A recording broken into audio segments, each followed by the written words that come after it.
Before we can understand what a fearful avoidant is, first we have to understand what a secure person is.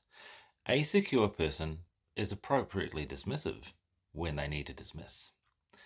When someone's behaving in such a way that doesn't align with values, then you can dismiss them without being too concerned. Not like a dismissive avoidant who dismisses anything that remotely approaches an emotional vulnerability. A secure person knows how to be appropriately dismissive when it is the right thing to do, according to their value. They also know how to create a reasonable transaction with another person, like an anxious does, but not quite like an anxious preoccupied. An anxious preoccupied will self abandon, they'll give away parts of themselves just to maintain a relationship with someone. Whereas a secure person will not do that. They will create a transaction and they will behave in such a way that will bring out the best in another person, but never with someone who's so close to them that they wouldn't want to expose their pure vulnerability of who exactly they are. Never adjust for someone who you're an emotional bond with, but they can adjust for people who are on the periphery.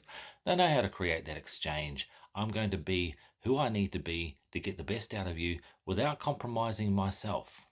See, secure people know how to do both those things, and both those parts integrate, work together, they communicate with each other. Now, the problem with a fearful avoidant is they have both those parts, but they're not talking to each other. In one relationship, they've learned how to be dismissive.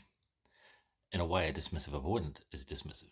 I'm not going to accommodate any of your needs because only I can show up for myself. I cannot trust you with anything vulnerable.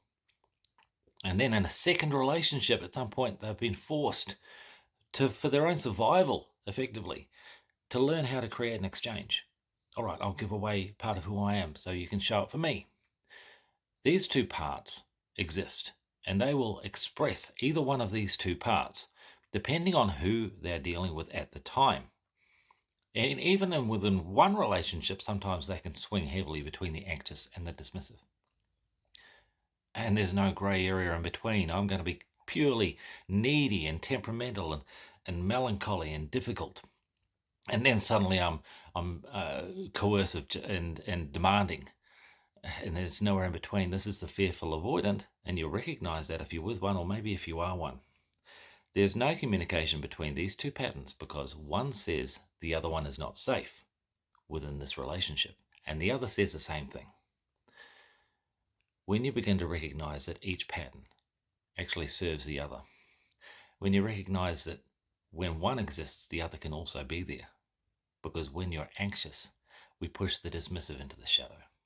When it's time to be dismissive, we push their anxious into the shadow, and they can't coexist like they do with a secure person. Let's understand why these patterns were engaged and created in the first place.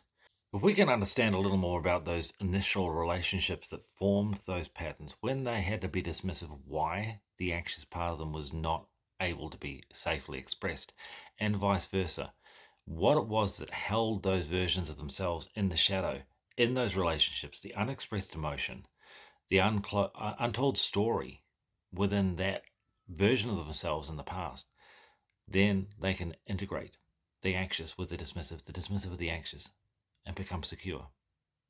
What's wonderful about the fearful avoidant is the experience that they bring to life.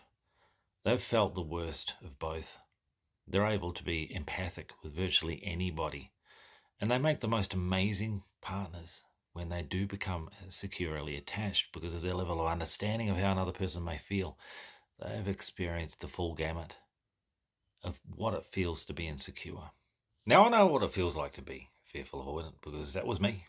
I've I've been there, and when you have those two different patterns existing in the same space inside here, they're at odds with each other. They're at war with each other. No, you're not safe to be present when I am being dismissive. No, you need to stay in the shadow while I'm being anxious, because the nervous system is absolutely rejecting any idea that potentially you could be appropriately dismissive while being anxious, or appropriately create an exchange with a person and dismiss them.